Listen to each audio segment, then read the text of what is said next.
수건을 벗고 구약을 보면 예수님이다. 사도 바울이 고린도후서 3장에서 말씀을 하고 있습니다. 그렇습니다. 우리 성경은 모두 우리 예수님을 말씀하고 있습니다. 우리 이제 금요일부터 유월절을 나누었고 오늘은 두 번째 절기인 무교절을 나눕니다. 유월절은 예수님의 죽으심, 우리의 구속에 관한 말씀을 우리에게 전하고 있습니다.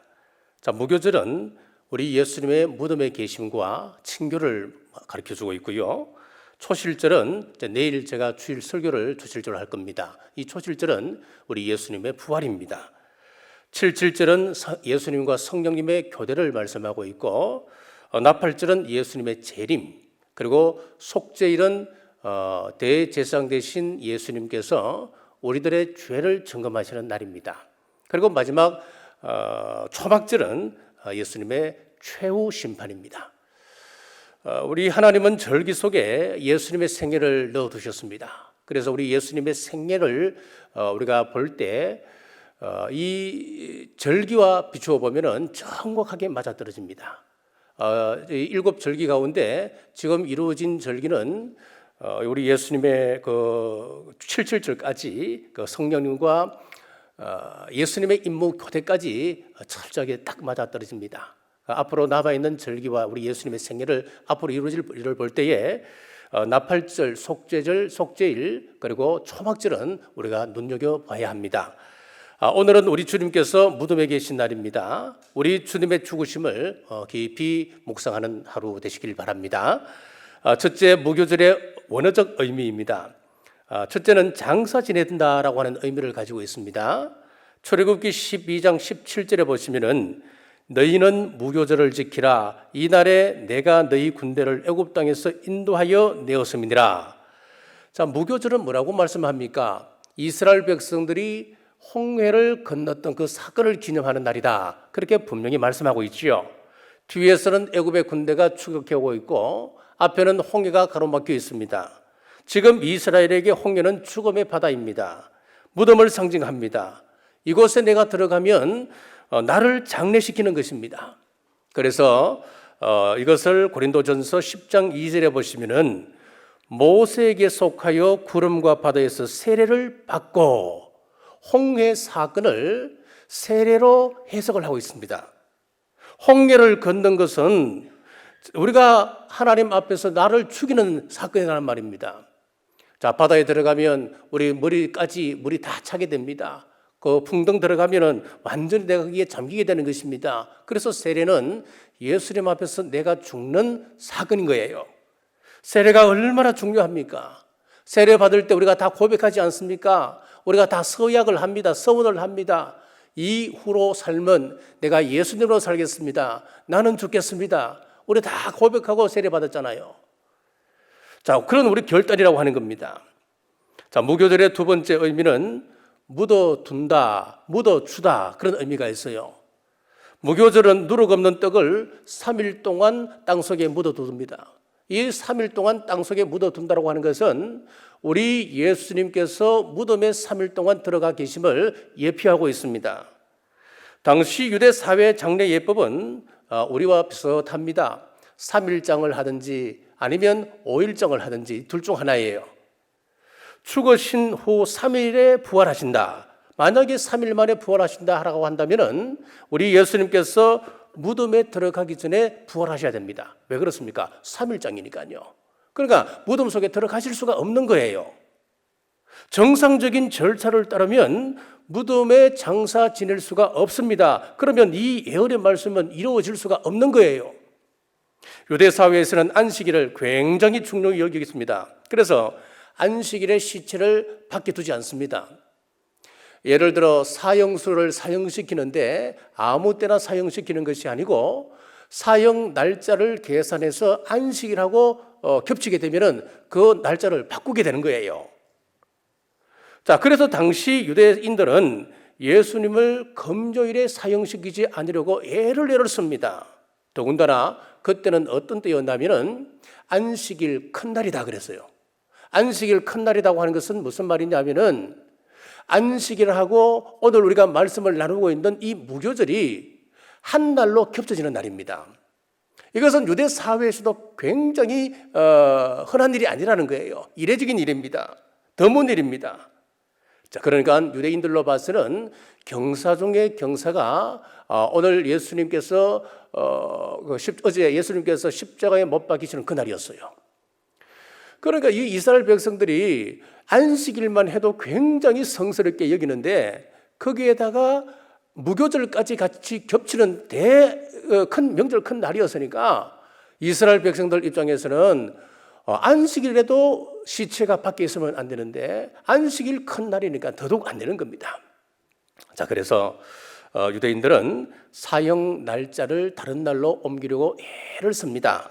그런데 그 요구가 관철되지 않고 그 사형이 이제 집행이 강행되는 거예요. 보통 십자가에 달리면 3일은 보통이라 그럽니다. 한번 생각해 보십시오. 그냥 발목에다가 못을 박고 손목에다가 못을 박아서 뜨거운 태양이 비치는 그 위에다가 그냥 달아놓으니까요. 사람들이 그냥 탈진해서 3일에서 길게는 일주일까지 가는 경우도 있다고 합니다. 그러면은 그 위에서 3일 정도는 보통 있어야 되니까 지금 곧 지나면 안식일이 되는 거예요. 자, 유대인들이 빌라도에게 부탁하여서 어떻게 일을 하냐? 이 사람들이 안식일 전에 빨리 죽도록 조치를 취합니다. 그게 뭐냐면 죄수들, 즉 십자가에 못 박혀져 있는 저 죄수들의 뼈를 꺾는 것이었습니다. 뼈를 다 꺾어갖고 빨리 죽도록 만드는 거예요. 그래서 예수님과 함께 십자가에 달렸던 두 강도들 뼈는 다 꺾습니다. 빨리 죽입니다. 예수님 또 뼈를 꺾어서 빨리 죽이려고 가보니까 이미 운명하셨어요. 그래서 그 죽음을 확인하기 위해서 옆구리에 창을 찌르는 겁니다. 그 후 안식일과 무교절이 임박하니까 유대인들이 시체를 빨리 치워달라고 빌라도에게 또 요구를 합니다. 그래서 예수님은 3일장이 아니라 당일 바로 무덤 속에 들어가게 되신 겁니다. 이렇게 해서 하나님의 말씀이 이루어집니다. 참 신기합니다. 그리고 예수님의 시신을 수습할 때도 보면은 아리마대 요셉이 빌라도를 찾아갑니다. 저는 이번에 말씀을 쭉 묵상하면서 아리마대 요셉이 굉장히 가슴에 와닿습니다. 떠나지를 않습니다. 야, 아리마대 요셉은 정말 대단한 사람이고 마지막 종말 시대를 살아가는 우리들이 반드시 이분을 묵상해야 된다. 그런 생각이 들어요. 여러분 생각해 보세요. 지금 예수님은 전 국가적으로 지금 이목이 집중되어 있는 그런 사람이에요. 로마인도 바라보고 있습니다. 이스라엘 백성들은 두말할 것도 없습니다. 그래서 지금 죄인 중에 큰 죄인이었던 이 예수님을 지금 온 백성들이 이목을 집중시켜 바라보고 있는데 그 죄인의 시신을 나에게 달라고. 여러분 분명히 이 사람은 예수님의 제자가 아니고는 그렇게 할 수가 없는 거예요. 제가 수요일 날 말씀을 드렸습니다. 가룟 유다가 예수님께서 발을 씻기실 때에 제자들을 바라보면서 한심하게 생각했던 그 생각을 한번 생각해 봤어요. 바보들, 지금 예수님께서 곧 십자가에 못 박히시는데 예수님께서 십자가에 못 박히신다면은 당시 사회적 통념으로 봤을 때에 그 제자들도 함께 십자가에 못 박힐 텐데 지금 그렇게 바라보고 있었잖아요. 그러니까 이 아리마대 요셉은 분명히 죄자로 오해받을 수 있는 소지가 있고 제자로 오해받았다면 이 사람도 당장 그 자리에서 체포되어서 십자가형을 받아야 될 사람입니다. 그러니까 목숨을 걸고 그가 빌라도에게 찾아가서 예수님의 시신을 요구한 거예요. 자, 저는 이 아리마대 요셉의 신앙이 굉장히 가슴에 와닿습니다. 우리가 마지막 때 지켜야 될 신앙, 그 신앙을 위하여서 내가 진정 따라야 할 구세주 예수 그리스도의 그 예수님을 따르기 위해서 우리가 과연 내 목숨까지도 내어놓을 수 있을까? 그렇습니다. 어쨌든 빌라도에게 찾아가서 예수님의 시신을 요구를 하는데 놀라운 것은 빌라도가 즉시 시신을 내어준다는 사실입니다. 왜 그랬겠습니까? 재판 과정에서 빌라도는 예수님의 죄를 찾지를 못했습니다. 그런데 여론에 밀려서 예수님을 사형시켰습니다. 얼마나 꺼림칙했겠습니까? 그렇기 때문에 요셉의 방문에 적극 동조하는 겁니다. 예수님의 장사는 이처럼 하나님의 섭리하여서 놀랍게 이루어져 갔습니다. 이처럼 하나님은 모든 약속을 세세 이루시고 간섭하시고 섭리하고 계셨습니다. 자, 둘째, 이 기간에는 처소에 누룩을 두어서는 안 됩니다. 출애굽기 13장 7절 말씀입니다. 이레 동안에는 무교병을 먹고 유교병을 내게 보이지 아니하게 하며 내 땅에서 누룩을 내게 보이지 아니하게 하라. 내 땅에서 누룩을 내게 보이지 아니하게 하라. 자, 우리 하나님께서는 이스라엘 백성에게 무교절 기간 동안 집안에 누룩이 없도록 하라 했습니다. 죄에 대한 철저한 경계를 말씀하고 있습니다. 누룩은 밀가루에 넣으면 무게는 늘어나지 않습니다. 그런데 부피는 굉장히 크게 부풀어 오릅니다. 이처럼 죄도 자신을 남에게 크게 보이게 함으로써 교만하게 하는 것입니다. 이렇게 누룩은 퍼져서 부풀게 하듯이 죄는 퍼지는 성향이 있습니다. 점점 커집니다. 오늘 우리 시대에도 제일 심각한 문제가 무엇이냐면 우리 그리스도인들이 죄에 대한 경각심이 없다고 하는 사실입니다. 죄를 무서워하지 않습니다. 우리가 분명히 무서워해야 될 것은 하나님과 죄라고 그랬잖아요.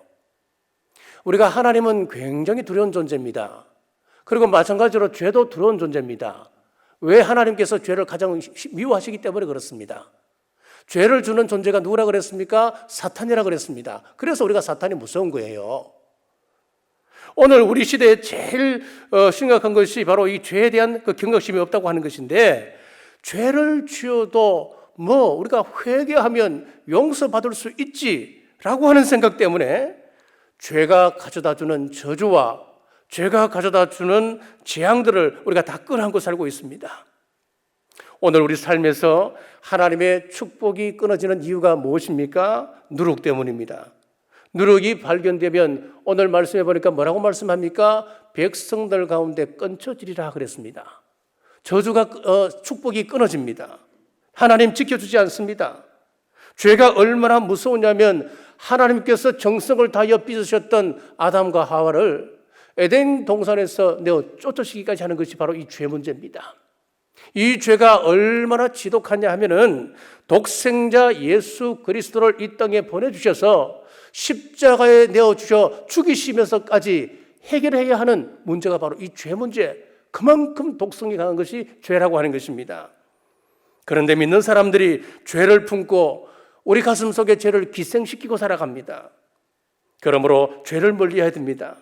그러려면 주위에 있는 누룩을 어떻게 해요? 다 치워라 그랬습니다. 땅에 묻어버립니다. 사람은 누구나 주위 환경에 영향을 받기 쉽습니다. 오죽했으면 사회적 동물이다 그런 이야기를 했겠습니까? 서로 영향을 주고받게끔 되어 있습니다. 특히 죄에 대해서는 더욱 그렇습니다. 어떤 사람은 자기 자신을 과대평가하여서 나는 괜찮다. 나는 이 정도는 수양이 된 사람이다. 천만의 말씀입니다. 나는 죄를 범할 수 있는 환경 속에서도 넉넉히 이겨왔다. 여러분, 장담을 하는데 큰 착각입니다. 환경에 안 넘어질 사람 거의 없습니다. 본래 죄를 몰랐던 아담과 하와도 죄를 짓는데 우리는 아담과 하와와 또 다릅니다. 이미 우리 속에는 죄를 가지고 태어나는 거예요. 본성적으로 죄의 성품을 가지고 태어나고 있기 때문에 우리는 아담과 하와가 없는 상황에도 쉽게 넘어가는데 우리는 두말할 것도 없다 이 말입니다. 그래서 오늘 말씀에 하나님께서 죄를 경계하시면서 우리 인간의 힘으로는 감당할 수 없는 죄의 문제이기 때문에 그것을 미리 치워버리라 그렇게 말씀하는 거예요. 그러므로 할 수만 있다면 죄악이 있는 곳에는 가지 말고 악인들과 동행하지 말아야 죄악으로부터 우리 자신을 지킬 수가 있습니다. 우리 주님께서도 말씀합니다.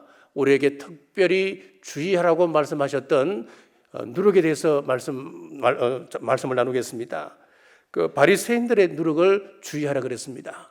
자, 이 바리새인들의 누룩이라고 하는 것은 위선과 외식주의를 이야기합니다. 형식주의를 이야기합니다. 형식의 틀 아래 모든 것을 재단을 합니다. 내 카테고리 안에 신앙을 딱 집어넣어두고는 이 틀 안을 거치지 아니하면은 다 불신자입니다. 다 나쁜 사람이 되는 겁니다. 자, 이것이 바로 바리새인들의 누룩입니다. 사두개인들의 누룩은 천사도 부인합니다. 영도 부인합니다. 내세가 없다라고 그들은 가르쳤습니다. 자, 그러니까 요즘 말로 하면 종교다원주의라 이야기할 수가 있습니다. 지옥은 문학 작품 속에 나오는 이야기다. 천국은 상상 속에 인간이 만들어낸 공간이다. 그렇게 말하는 거예요. 요즘 종교다원주의가 얼마나 활기치고 있습니까? 사두개파들입니다. 자, 그리고 세 번째로는 헤롯의 누룩을 주의하라고 그러는데 세속적이고 타협적인 삶을 이야기합니다. 우리가 성경에 신앙적으로 보면 이 헤롯이 참 몹쓸 사람입니다만은 역사적으로 보면 이 헤롯 왕은 제법 정치를 잘했던 사람이었습니다. 왜 세속주의고 혼합주의라 이야기하느냐 하면은 헤롯 왕이 이스라엘 백성들의 민심을 끌기 위해서 어떤 일을 하느냐? 성전을 건축했던 사람이에요. 성전 건축이 얼마나 힘들었습니까? 솔로몬이 성전을 건축하고 파괴된 이후에 스룹바벨이 그런 어마어마한 성전을 못 만들어요. 제2성전을 만드는데 아주 규모도 축소시키고 좀 왜소하게 그렇게 만들잖아요. 그런데 헤롯이 그 일을 하는 거예요. 무너졌던 성전을 또 건축을 하는 거예요. 그럼 신앙적으로 예수님만 예를 들어 헤롯 시대 때 그런 일이 없었다면 이 사람은 굉장한 성군으로 추앙받을 수 있겠다 하는 생각이 들어요. 문화적으로도 굉장한 업적이 있습니다. 정치적으로도 굉장히 안정을 이스라엘 백성들에게 가져다 주었습니다. 그런데 이 사람은 혼합주의였습니다. 세속주의였습니다. 이런 누룩이 있는 사람 곁에 가면은 같이 동화되어져 버립니다. 여러분, 이번 51자 새벽기도 총증원에서 여러분의 자신의 성향을 한번 점검해 보십시오. 이 세 가지 중에 나도 혹시 포함되어 있는 그런 성향은 없는지 한번 돌아보십시오. 이런 누룩을 가지고 봉사하게 되면 우리는 하나님을 섬기는 것이 아니라 악한 누룩을 확산시키는 그런 결과들을 가져옵니다. 하나님 기뻐하지 않습니다. 우리가 교회 일을 하면서 누룩을 가지고 얼마나 많은 일을 하는지 모릅니다. 늘 욕하고 비난하면서 하나님의 일을 한다고 합니다. 처리되지 않는 누룩을 갖고 일을 하면 하나님께서 기뻐 받아 주시지 않습니다. 받지 않습니다. 우리에게서 죄를 멀리하는 오늘 하루가 되시고 무교절을 꼭 여러분 깊이 묵상하셔서 하나님과 더욱더 가까워지는 여러분 되시기를 간절히 바랍니다. 셋째는 무교병을 먹어야 합니다. 레위기 23장 6절입니다. 이달 15날을 여호와의 무교절이니 이래 동안 너희는 무교병을 먹을 것이요. 자, 우리가 유월절을 경험함으로 백성들이 구원을 받습니다. 어린 양의 그 보혈, 어린 양의 피로 이스라엘 백성들은 죽음을 면하고 탈출을 하게 됩니다. 이제 가나안으로 향하게 되었습니다. 이제 구원받았습니다. 구원받았으니 끝이다. 자, 여러분, 그러면 구원파가 되는 거예요. 출애굽기 12장 20절에 보시면은 너희는 아무 유교물이든지 먹지 말고 너희 모든 유하는 곳에서 무교병을 먹을지니라. 우리가 거하는 모든 곳에서 무교절을 지켜라 그 말씀이에요. 그래야 하나님의 뜻을 이룰 수 있습니다. 이건 먹어야 영적으로 우리가 강력한 힘을 소유하게 됩니다. 그러면은 이 무교병이 무엇일까요? 무교병을 누구를 가리킬까요? 요한복음 6장 51절입니다. 나는 하늘로서 내려온 살아있는 떡이니 사람이 이 떡을 먹으면 영생하리라. 내가 주를 떡은 곧 세상의 생명을 위한 내 살이니라 하시니라. 우리 예수 그리스도가 무교병이십니다. 예수 그리스도를 믿는 우리 그리스도인들, 예수님의 삶을 따라가는 예수님의 제자들, 그리스도인의 삶은 그리스도를 먹는 삶입니다. 말씀을 먹어야 영적인 큰 힘을 가질 수가 있습니다. 말씀을 들어야 힘이 생깁니다. 힘이 있어야 영적 전투에서 우리는 승리할 수 있습니다. 여러분, 말씀을 사모하고 묵상하시는 여러분 되시기를 주님 이름으로 축복합니다. 오늘 우리 주님께서 무덤에 계신 날입니다. 오늘 하루 직장에서든 가정에서든 불신자들과 회식 자리에서든 때와 장소를 가리지 말고 무교절 의미를 깊이 묵상하며 경건과 거룩한 삶, 말씀 안에서 깨끗한 삶, 죄짓지 않는 삶 살아가는 우리 모든 성도들 되시길 주님의 이름으로 축복합니다. 기도하겠습니다. 아버지 하나님, 오늘은 우리 예수님께서 무덤 속에 계신 날, 무교절 속에 숨어있는 하나님의 사랑을 나누게 하심 감사합니다. 그리스도인이라 하지만은 거룩한 삶과는 무관한 누룩 같은 삶을 살았습니다. 빛과 소금의 역할을 감당치 못하고 살아갔습니다. 이후에 우리의 삶은 죄로부터 철저하게 구별함으로써 거룩하신 하나님의 백성으로서 합당한 삶 살아가는 우리 모두 되게 하옵소서. 마태복음 10장 기도합니다. 마태복음 10장 7절 우리 남부교회 성도들 천국 가게 하여 주옵소서. 마태복음 10장 8절 천국 가는 그날까지 건강을 지켜 주옵소서. 마태복음 10장 12절 가정과 직장과 생업에 평안을 허락해 주옵소서. 이제 세상으로 나갑니다. 하나님의 얼굴로 하나님의 대행자로 진리의 빛으로 살게 하시고 세상에 희망 되게 하여 주옵소서. 이제는 우리 주 예수 그리스도의 은혜와 우리 하나님 아버지의 무한하신 사랑과 성령님의 감동, 감화, 위로교통 충만하심이 오늘 주신 말씀 앞에 순종하기로 결단하는 주의 온 권속들과 각 가정과 직장과 생업 위에 지금부터 영원토록 함께 하시길 간절히 축원하옵나이다. 아멘.